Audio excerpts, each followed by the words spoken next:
Triple வணக்கம் நண்பர்களே. இது பாடி பில்டிங் காம்படிஷன் வீடியோ தான். இவ்வளவு நாள் விடுமுறை எடுத்ததுக்கான காரணம் என்னன்னு உங்களுக்கே தெரியும். இருந்தாலும் கோச்சுக்காதீங்க. காம்படிஷனுக்கு யார் யார் சீஃப் கெஸ்டா வந்தாங்க அவங்கள்ட்ட நான் பண்ண வேலைகள்லாம் தெளிவா சொல்றேன். எல்லாரும் ஒரு ஃபாலோ பண்ணிட்டு வீடியோ ஃபுல்லா பாருங்க. நேத்து நைட்டே நம்ம நண்பர் சொல்லிட்டாரு, நாளைக்கு காம்படிஷன்ரா சீக்கிரமா எந்திரிச்சு வந்து நம்ம 2 பேரும் சேர்ந்தே போலான்னு. அப்ப நல்லா டிங்கு டிங்குன்னு தலையாட்டிட்டு இன்னைக்கு எந்திரிக்கவே 7:30 மணி ஆயிருச்சு.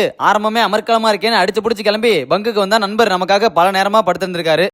அண்ணே கொந்தளிச்சாதீங்க அண்ணே, பொறுமையா கடப்பிடிங்க. அறியாப்புல தெரியாம கேட்டான். லேட் ஆக்குனதுக்கு அப்படி இப்படி ஒரு கதையை சொல்லி சமாளிச்சுட்டு கிளம்பி பாதி தூரத்தை தாண்டி வந்துட்டு இருக்கோம். மாஸ்டர் கால் பண்ணி வேயிங்க காலையில கொடுக்கறனால காம்படிஷன் ஈவினிங் தான் ஸ்டார்ட் ஆகுட்டாரு. இதுக்கு தான் இவ்வளவு சீக்கிரம் கிளம்பி வந்தியாடான்னு தோணி இருந்தாலும் திருப்பி வீட்டுக்குலாம் போகாம ஸ்ட்ரைட்டா திருச்சியில இருக்க டிமார்ட்டுக்கு தான் வண்டியை விட்டோம். நேத்து வாட்டர் பாட்டில் வாங்கினது மிஸ் ஆயிருச்சு. வந்தது என்னமோ வாட்டர் பாட்டில் வாங்க தான். ஆனா அந்த சைடை தவிர மத்த எல்லா சைடும் சுத்து போட்டு சுத்திக்கிட்டு இருந்தேன். அப்போதைக்கு என் கண்ணில் மாட்டினதான் ஸ்னிக்கர்ஸோட டிஃபரெண்டான பிளேவர். எடுத்து பார்த்தா 8 கிராம் புரோட்டீன். போனா போகுதுன்னு புரோட்டீனுக்காக ஒண்ணு வாங்கினேன். புரோட்டீனுக்காக தான் நம்புங்க. இங்கேயே நான் எதிர்பார்த்து வந்த வாட்டர் கேன் கிடைக்கலங்க போது கொஞ்சம் வருத்தமா தான் இருக்கு. ஆனா நம்ம நண்பர் இவ்வளவு தூரம் கூட்டிட்டு வந்து வாட்டர் கேன் மட்டும் வாங்காம வந்தா வாயிலே குத்துட்டாரு. குத்து வாங்க முடியாத, அதனால ஒரு வாட்டர் கேன் மட்டும் வாங்கிட்டேன். வாங்கின பொருள் எல்லாம் பேக்ல பேக்கப் பண்ணிட்டு வரும்போது நம்ம நண்பரோட நண்பர்கள் எல்லாம் பார்த்தோம். அநேகமா பல நாட்களுக்கு அப்புறம் சந்திக்கிறாங்களாட்டுக்கு. பார்த்த சந்தோஷத்துல மதிய லஞ்ச் எங்களோட தான் ஹோட்டலுக்கு கூட்டி வந்துட்டாங்க. நேத்து ஃபுல்லா சீட் மீலா போட்டு அடி அடிச்சுட்டு இன்னைக்கு மறுபடியும் சீட் மீல் எடுக்க மனசு வரல. ஆனா நம்ம கூட இருக்கவங்க எல்லாம் சரியா இல்லைங்கும் போது வெறி வருது சார். வந்த வெறியெல்லாம் அப்படியே கண்ட்ரோல் பண்ணிட்டு வெறும் மீல்ஸ் மட்டும் ஆர்டர் பண்ணி சாப்பிட்டு அங்கிருந்து ஸ்ட்ரைட்டா மேப் போட்டு காம்படிஷன் நடக்கிற இடத்துக்கு வந்தா நம்ம பாய்ஸ் எல்லாம் பக்காவா ரெடி ஆயிட்டாங்க. ஸ்டேட் லெவல் பாடி பில்டிங் காம்படிஷன்ங்கறனால கூட்டமே கொஞ்சம் அதிகமா இருந்துச்சு. எந்த அளவுக்குனா